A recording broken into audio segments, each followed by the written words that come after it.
চলে গেছে। আমার ভিডিও করতে দেরি হয়ে গিয়েছে।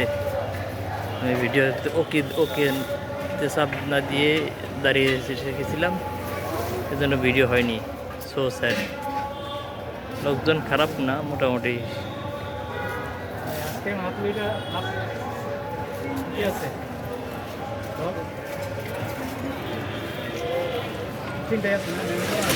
সবাই সেখানে সাথে যাচ্ছে। দোয়া করুন সবাই, কারো কারো কারোর সাথে কারো যেন মারামারি না হয়, সুস্থ শান্ত যেন সব কিছু হয়। সবাই দোয়া করবেন। সবাই ভালো থাকবেন। আসসালামু আলাইকুম ওয়া রাহমাতুল্লাহি ওয়া বারাকাতুহু।